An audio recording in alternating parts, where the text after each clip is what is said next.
life could become more challenging. Having said that, we've made dramatic progress over the past 3 or 4 years. And certainly the way that I look at it is that some of the key, if you like, constraints on economic growth, and at the end of the day, it's all about economic growth. It's all about sustainable, inclusive economic growth. Now, when we're at 1.2%, that is woefully inadequate. We need to be at 3.5% growth just to stand still in terms of the levels of unemployment in this country. And we can all agree that those levels of unemployment, both within sort of the formal, informal, narrow and broad definitions, are wholly unacceptable and pose a real threat to the stability of the country. We can't have a situation which we do at the moment, where our second generation of youth since 1994 has come through the system, and 60+% of them cannot find work of any sort whatsoever, certainly not of a permanent nature, that they don't have the skills, the capabilities, to be able to contribute to the economic uplift, not only of themselves, their families, their communities, but the country as a whole. So if we set as our minimum target 3.5 or 3%, and we're at 1.2%, I think we've got to identify that as a challenge. The second is that if we look at what happened in the journey that we've been through into the pandemic and out of the pandemic, the reality is that if we cast our mind back to 2020, when we went into lockdown, we had been just then downgraded to junk status. There are many levels or layers of junk status, also we've drifted down through that subsequently. A and B, that we were in technical recession. And many people talked about what the recovery would be like for many countries coming out of the pandemic. In fact, compared to our peer group, we've taken longer to come out of the pandemic than any other country in the world. And only last year did we meet the GDP that we had in 2019, 2020 when we went into the pandemic. So those are some big warning signals for us. We know what the constraints are. The constraints are an absence of structural reform, historically an absence of structural reform, making sure that the utilities that service the population at large, whether it be ESCOM, Transnet, whether it be water, is available at both a competitive and reliable price and basis. We know that in terms of the education system and the hospitals, if you like, the sort of national health system, they are at breaking point at the moment. And yet we know that we have got enormous resources in the country, not just in the private sector, but certainly in the private sector, to be harnessed and to be made available to ensure that we can address and remedy those issues. There is, of course, one overall, if you like, pervading concern that I have over and above that, which is the levels of crime and corruption. I'm sure we'll explore that as well. And you can't just deal with one of these and hope that the others are going to take care of themselves. Now, if we deal with all of those in a sort of pragmatic but accelerated way, do I think we can pull ourselves up by our bootstraps and achieve our potential? Undoubtedly. What we've seen, over the last 3 years, so the partnership in its current form between business and government, Business for South Africa is the platform that we're using to interface with government at the level of the President, the Cabinet, and of course, key ministries as well as, of course, key agencies, whether those agencies be the NPA, whether those agencies be Transnet or ESCOM, for example. What we've seen has been a sort of remarkable turnaround. So if we think that in 2023, 2 years ago, we had nearly 290 days of load shedding. Much of it at levels 4, 5, and 6. This year we had 7. I think we've turned a corner. There's more to be done, of course, but there's no doubt that we've got the sort of the energy that's available. Now we can talk about whether the pricing is appropriate. If you look at the turnaround time for goods leaving our ports, it was 21 days 2 years ago, and it's 2 days today.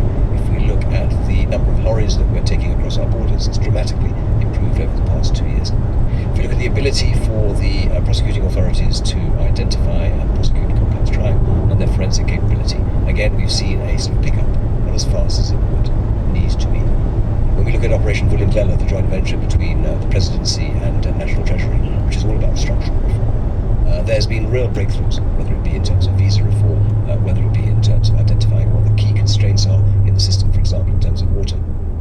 Now, there's many a slip twixt cup and lip, and indeed the time frame for addressing these issues is much more extended than any of us would like. And we've got to be patient, and patience is not something that we can really afford as a country right now.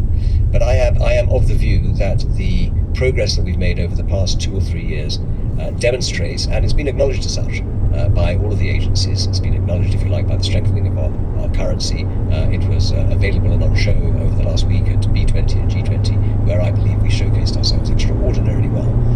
That we're on the right road, but we need to stay on that road, and we need to accelerate the rate of both decision making, and these are difficult political decisions that need to be taken, and they need to be taken without fear or favour, and then they need to be implemented. And I think we all know, the President is the first to admit, that we have very significant challenges of capacity in the state, and there again business has tried to make sure on an arm's length basis that we can provide the requisite skills, capabilities and experience to shore up that capacity. When I say on an arm's length basis, I mean there are many people who accuse us of, if you like, overreach. We're actually not overreaching at all. We're making sure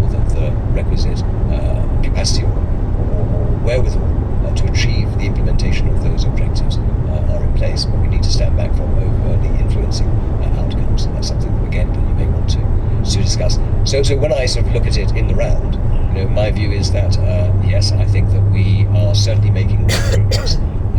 I think that there is light at the end of the tunnel, but it's a long tunnel. And there could be many interventions, including outcomes of a political nature, either domestically or exogenously, that could impact upon our ability to either maintain that trajectory or to turn down. We cannot afford as a country to turn down. I don't think there's anybody who would advocate that. But it's only going to be avoided by making sure that we harness all of the resources and skills that are at our disposal as a country across all social players in a coordinated way. And the challenge, I think, for many of us is that sort of trips off the tongue, but actually making that happen is much more challenging than it would appear at face value, ensuring that we've got the right players in the room, that we don't overcomplicate this, that we don't try and solve for everything, that we prioritise a few key interventions and use those as levers, if you like, to catalyse real progress. That is where we need to focus our attention. Just to drill down on one of those worrying aspects, because I fully concur with you on the green shoots and the need to expand and grow where progress is being made. But of course, we've had this Mkhwanazi saga unfolding as a key police general has suggested that organized crime is playing an uncomfortably large role in influencing the criminal justice system, even politics at the highest level. This is profoundly concerning. Yeah, it is concerning, and unfortunately, we had already identified crime and corruption as a key area of focus in our partnership with government, and in that approach, we had brought in very significant resources in each of the areas we've been looking at: energy, transport, logistics, crime and corruption, unemployment, particularly youth unemployment. Watch out! Vehicle on shoulder ahead. We've got a day job running large companies, but in each and every one of these cases, we felt we needed to demonstrate our level of commitment, not only to government but to society at large and back into the business community. In the case of crime and corruption, which is what we're talking about, we have three such chief executives: Mary Vilakazi, first round; Neil Froneman, who is the former chief executive of Somali Stillwater; and Yanni Durant-Remgro, and they've given an extraordinary amount of their time and commitment to this. And as I said, that was long before we even knew that General Mkhwanazi, many of us existed, or indeed was going to reveal what he has, the allegations that have been made. And I think we were aware of the fact that in the light of state capture, we hadn't really made the progress we needed to. That many of the Zombie Commission recommendations, in fact, I would say the vast majority remain unimplemented. Watch out! Vehicle on shoulder ahead.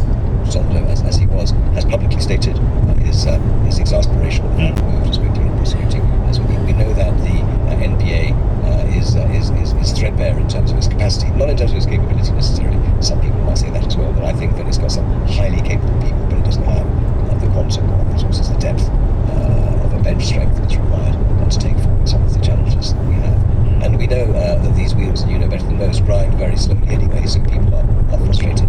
And we don't tell our own story as well as we could about the progress and the wins that we've made. Sure. I say all of this because when General Mkhwanazi made his allegations and the President established the Madlanga Commission of Inquiry, there were many people who were, I think, sceptical that yet another Commission of Inquiry would be helpful in the process. But we all felt intuitively, if we didn't know empirically, that there were problems that needed to be put in the public domain. Yeah. Of course, what we have now is, if we like, we have two commissions going in parallel, because we have a Parliamentary Commission of Inquiry in many respects into the self-same issue. And it's not just, in my opinion, about the role of organised crime. It's about dysfunctionality as well as crime and corruption in the criminal justice sector, as you say, going all the way up to senior politicians who've been identified, whether they're appropriately identified or not.